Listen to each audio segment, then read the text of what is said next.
యేసుక్రీస్తు నామములో ఈ గురువారపు ఉదయకాలమున మీకు మా శుభము వందనాలు తెలియచేస్తున్నాము. ఈ దినము ప్రార్థనతో మీరు తలపెట్టే ప్రతి కార్యము యేసయ్య నామములో సఫలమవును గాక. మీ పనిలోను, ప్రయాణములోను, ప్రయత్నములోను ప్రభు సన్నిధి మీతో ఉండును గాక. ఆమెన్. ప్రార్థన చేద్దాం. ఈ దినమంతా దేవుని కృపచేత నడిపించబడాలని కోరుకుంటూ ఈ ప్రార్థనతో ఈ దినమును ప్రారంభించుదాము. ప్రారంభము చేసి ప్రార్థించిన తరువాత మానవుని జీవితమును గురించి ఒక 16 విషయాలు ఉన్నవి. వాటిని మనము కొంతసేపు ధ్యానము చేద్దాం. మానవుని జీవితమును గురించి ఒక 16 విషయాలు బైబిల్లో చెప్పబడ్డాయి. 39వ కీర్తన 5వ చరణములో నీ సన్నిధిని నా ఆయుష్కాలము లేనట్టే ఉన్నది అంటాడు. సో మానవుని జీవితము దేంతో పోల్చబడిందో చూద్దాము. దానికి ముందు ప్రార్థన చేద్దాం. పరిశుద్ధుడువైన మా తండ్రి, మీకు వందనాలు, స్తుతులు, స్తోత్రాలు చెల్లిస్తున్నాము దేవా. గడిచిన దినములన్నిటా మమ్ములను, మా బిడ్డలను కాపాడుతూ నాయనా మీ కార్యములు చేస్తూ రాత్రి మంచి నిద్రను ప్రసాదించి మరొక దినము, నూతన దినమును మాకిచ్చినందుకై మీ ఘనమైన నామానికి స్తోత్రాలు చెల్లిస్తున్నాం దేవా. ఈ దినము నాయనా మేము ఏ పనులు చేయడానికి మీరు నాయనా మా ముందు ఉంచారో వాటిని ప్రభా చేయునట్లుగా మీ కృప చూపించండి. దయగలిగిన మా తండ్రి, ప్రతి విధమైన కీడుకు, ప్రతి విధమైన పాపమునకు, దురభిమాన ఆలోచనలలో పడిపోకుండా ఉండుటకు మీ కృప చూపించమని కోరుకుంటున్నాము తండ్రి. మీకే స్తుతి స్తోత్రాలు చెల్లిస్తున్నాము దేవా. ఈ దినం ఎందరైతే నాయన ఏ పనులను పూనుకొని దయగలిగిన మా తండ్రి మరి ప్రార్థనలు ఎత్తిపడుతూ ఉన్నారో వారు నాయన యేసు నామములో తలపెట్టిన ప్రతి కార్యము జరుగునుగాక. మా విశ్వాసములను బలపరచమని ప్రార్థన చేస్తుంటున్నాము. మీకే స్తోత్రాలు రాజా. సర్వశక్తి కలిగిన దేవుడవు నాయన. ఈరోజు మేము భూమి మీద ఉన్నాము అంటే దయగలిగిన దేవుడవు నాయన. మీరు మమ్మల్ని జ్ఞాపకం చేసుకున్నారని మీకు స్తుతులు చెల్లిస్తూ ఉంటున్నాను. నాతోటి దైవ సేవకులను, సేవకురాండ్లను, సంఘాలలో జరిగే కార్యక్రమాలను మీరు నాయన దీవించి ఆశీర్వదించండి. అనేక మంది నాయన రక్షణ పొందుతున్నారు, సంఘములో చేరుతున్నారు. మరలా లోకములో పడిపోకుండా, అపవాది ఆలోచనలో చిక్కుబడిపోకుండా మీ కృప చూపించమని కోరుకుంటున్నాము.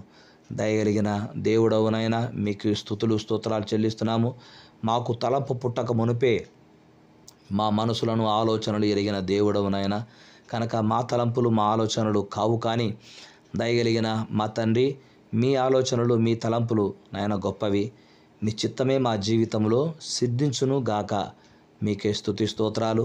క్రైస్తవులమని చెప్పుకోవట కంటే క్రైస్తవ జీవితము క్రమశిక్షణ కలిగిన జీవితమని, ఇది గొప్ప సాక్ష్యము కలిగిన జీవితమని, క్రైస్తవుడు ఒక గొప్ప సందేశము అని మీరు మాకు జ్ఞాపకం చేస్తూ ఉంటున్నారు. గనక దయగలిగిన మా తండ్రి, ఒక దైవ సేవకుడు చెప్పినట్లుగా దేవా, క్రైస్తవుడికి మధ్యలో వాక్యము ఉండాలి, గదిలో ప్రార్థన ఉండాలి, వీధిలో సాక్ష్యం ఉండాలని చెప్పినట్టుగా ఇట్టి అనుభవాలతో నాయన మమ్మను బలపరిచి నడిపించమని కోరుకుంటున్నాను. నేను పాపము చేయకుండునట్లు నా హృదయములో నీ వాక్యమును ఉంచుకొని ఉన్నాను అంటాడు. కనుక ఎవరి హృదయములో వాక్యం ఉంటుందో వారు పాపానికి దూరముగా మీకు దగ్గరగా జీవిస్తూ ఉన్నారు. నాయనా, నీవు గదిలోనికి వెళ్ళి తలుపు వేసి రహస్యమందు నీ తండ్రికి ప్రార్థన చేయుము అని యేసయ్య చెప్పిన మాట ఈ సమయంలో జ్ఞాపకం చేసుకుంటున్నాము. ఎవరైతే నాయన ప్రార్థన జీవితము కలిగి ఉన్నారో, ఎంతమంది ప్రార్థనలో గోదాడుతూ ఉంటున్నారో వారికి శోధనలు ఎదురవుతున్నప్పుడు మీరే ధైర్యమును అనుగ్రహించమని కోరుకుంటున్నాను తండ్రి. సాతానుని ఎదిరించే శక్తిని మాకు ప్రసాదించమని కోరుకుంటున్నాను. దయగలిగిన దేవుడవు నాయన, మీ నామము ప్రతి చోట ప్రకటించబడుతోంది.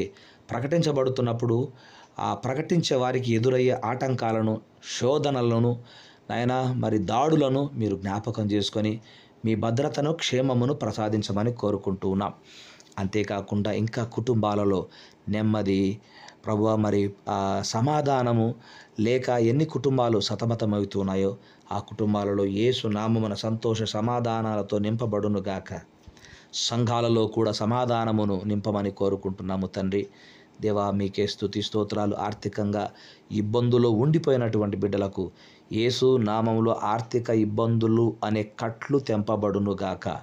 కంటి చూపుతో బాధపడుతున్న వారికి నాయన, మరి లివర్ ప్రాబ్లంతో బాధపడుతున్న వారికి, నరాల బలహీనతతో బాధపడుతున్న వారికి, కంటి చూపుతో బాధపడుతున్న వారికి మీరే నాయన స్వస్థతను అనుగ్రహించమని కోరుకుంటున్నారు తండ్రి. హార్ట్ పేషెంట్లను జ్ఞాపకం చేసుకుని మరి ప్రార్థిస్తున్నాము దేవా. మరి బీపీ, షుగర్, థైరాయిడ్, ఈ విధమైనటువంటి వ్యాధులతో బాధపడుతున్న వారికి కూడా స్వస్థతనివ్వండి నాయన. గర్భంలో ప్రభు మరి గడ్డ ఉండి ప్రభా ఎంతో ఇబ్బంది పడుతున్న వారిని చూపిస్తుంటున్నారు దేవా. అలాంటి వారికి యేసు నామములో ఆ గడ్డ యేసు నామములో కరిగిపోవును గాక అని ప్రార్థిస్తున్నాము దేవా. మీకే స్తుతి స్తోత్రాలు చెల్లిస్తున్నాం. స్వస్థపరిచి మా దేవుడవు నీవు నాయన, మీరే మమ్మను బాగు చేయగలిగిన దేవుడవు. సహాయం చేయండి. సంతానము కొరకు ఎదురు చూస్తూ వైద్యులను సంప్రదిస్తుంటున్నారు. వైద్య సదుపాయాలు తీసుకుంటున్నప్పటికీ కూడా ఆలస్యం అవుతుందని ఎంతో బాధపడుతూ ప్రభువా మరి ఉంటున్నటువంటి బిడ్డల కొరకు ప్రత్యేకంగా ప్రార్థిస్తుంటున్నాము తండ్రి. ఇది ఒక అవమానకరంగా భావిస్తున్నటువంటి వారు దేవా, మీరు సహాయం చేస్తేనే తప్ప సంతానం కలగదు నాయన. మీరు కృప చూపిస్తూ రమ్మని వేడుకుంటున్నాను. వివాహ వయసు వచ్చిన బిడ్డలను కూడా జ్ఞాపకం చేసుకొని వివాహ సంబంధాలు కుదురుటకు అనుమతించండి. ఈరోజు ఎంతమంది నాయన ఉద్యోగ ప్రయత్నాలు చేస్తున్నారు, అది ప్రైవేట్ ఉద్యోగమైన గవర్నమెంట్ అయినా యేసయ్య నామములో నాయన వారు ఈరోజు ఉద్యోగం కొరకు చేసే ప్రయత్నములో ఉద్యోగ అవకాశములు కలుగును గాక. మీకే స్తుతి స్తోత్రాలు. మరి 10th class intermediate exams result వచ్చాయి, పాస్ అయ్యారు. పై చదువుల కొరకు ఇప్పటి నుంచే సిద్ధపడుతున్నటువంటి బిడ్డలను ఒక్కసారి దర్శించమని ప్రార్థన చేస్తుంటున్నాను నాయన. మీకే వందనాలు, స్తుతులు, స్తోత్రాలు నాయన. మరి డాక్టర్గా ప్రభు మరి డాక్టర్ వృత్తి చేయాలని మరి ఎంబీబీఎస్ ఎగ్జామ్ రాసిన బిడ్డలందరినీ బట్టి ఇక్కడ వందనాలు, స్తోత్రాలు చెల్లిస్తున్నాను. అందులో నిష్ణాత్ కూడా ఉన్నాడు. కుమారుని బలపరచని ఒక సబ్జెక్ట్ మిస్ అయ్యాడు. ఆ సబ్జెక్టు యేసు నామములో చక్కగా మరలా రాసి పాస్ అవునుగాక. తన చెల్లి మంచి మార్కులతో పాస్ అయ్యారని విని సంతోషపడుతున్నాము తండ్రి. ఇలా చదువుకుంటున్న బిడ్డలు కుడికి ఎడమకు తొలగిపోకుండా నాయన అటు చదువు పైన నాయన భారము వేసి మీ పైన మీకు ప్రార్థించి గొప్ప ప్రతిఫలము పొందాలని ప్రార్థిస్తున్నాం. రైతులను దీవించండి, వారి బిడ్డలను ఆశీర్వదించండి. చాలని జీతాలతో ఇబ్బంది పడుతున్నటువంటి వారిని జ్ఞాపకం చేసుకున్నామని కోరుకుంటున్నాము. ప్రభు నీకు వందనాలు ఆయన. అనాథలను, విధవరాండ్లను, వృద్ధులను, పసిబిడ్డలను సైతము మీ చేతులకు అప్పగిస్తున్నాము. మీ కృప చూపించండి. ఈ దినము నాయన ఉద్యోగాలకు వెళుతున్నటువంటి వారిని ప్రయాణాలలో తోడుగా ఉండి మీ సన్నిధిని వారితో ఉంచి నడిపించమని కోరుకుంటూ ఉన్నాం. వివాహ దినము, జన్మదినము ఈరోజు అందరూ జరిగించుకుంటున్నారు. వారందరిని దర్శించినందుకై స్తోత్రాలు. దీవించారు, ఆశీర్వదించండి, బలపరిచారు. మీకు వందనాలు, స్తోత్రాలైనా. అటు దీవెన మాకెల్లరికి దయచేయమని, ఈ దినమంతయు మీ కృపచేత నడిపించమని మా ప్రభువును రక్షకుడైన యేసు క్రీస్తు నామమున ప్రార్థిస్తున్నాము తండ్రి. ఆమెన్. తండ్రి, కుమార, పరిశుద్ధాత్మని అన్యోన్య సహవాసము, సన్నిధి, సమాధానము మనకెల్లరికీ, ముఖ్యంగా విదేశాలలో ఉన్న ఆత్మీయ బిడ్డలకు సదా తోడై ఉండును గాక. Amen. May God bless you. క్రీస్తునందు ప్రియమైనటువంటి వారలారా, మానవుని జీవితం గురించి నీ సన్నిధిని నా ఆయుష్కాలము లేనట్టే ఉన్నది అంటాడు 39వ కీర్తనలో కీర్తనకారుడు 5వ చరణంలో. అయితే మానవుని జీవితం దేంతో పోల్చబడింది అంటే, 1 ఒలికిన నీళ్ళ వంటిది, 2 యుద్ధ దినముల వంటిది, 3 నేతగాని నాడె వంటిది, 4 నీడ వంటిది, 5 పరుగెత్తువాని దినముల వంటిది, 6 కల వంటిది, 7 పొరుగు వంటిది, 8 ఓటి కుండ వంటిది, 9 వట్టి ఊపిరి వంటిది, 10 పొగ వంటిది, పొగ ఎగిరిపోవునట్లున్నది పొగ వంటిది, 11ది అడవి పువ్వు వంటిది, 12 గొర్రెల కాపరి గుడిసె వంటిది, 13 గడ్డి వంటిది, 14 త్రాసు మీద ధూళి వంటిది, 15 చేద నుండి జారు బిందువు వంటిది, 16 నీటి ఆవిరి వంటిది, నీటి ఆవిరి వంటిది. ఇలాంటి జీవితము మానవునిది. సో ఇలాంటి మానవుడు ఈ లోకంలో జీవిస్తున్నప్పుడు తన జీవితంలో ఎన్నో సాధించాలని, ఎంతో సంపాదించాలని ప్రయత్నం చేస్తూ ఉంటాడు. సంపాదించడం తప్పు కాదు, కానీ ఈ శేష జీవితానికి ఒక గొప్ప విలువనిస్తున్నటువంటి ఆ దేవుని హత్తుకొని ఆ దేవునిపై ఆధారపడి జీవిస్తే ఆ దేవుడు సమస్తాన్ని సమకూర్చి ఆయన అనుగ్రహిస్తాడు. కనుక ఈ లోకములో జీవిస్తున్న మనము సులువుగా చిక్కులు పెట్టే పాపాలు ఏంటో గ్రహించగలిగి ఉండాలి.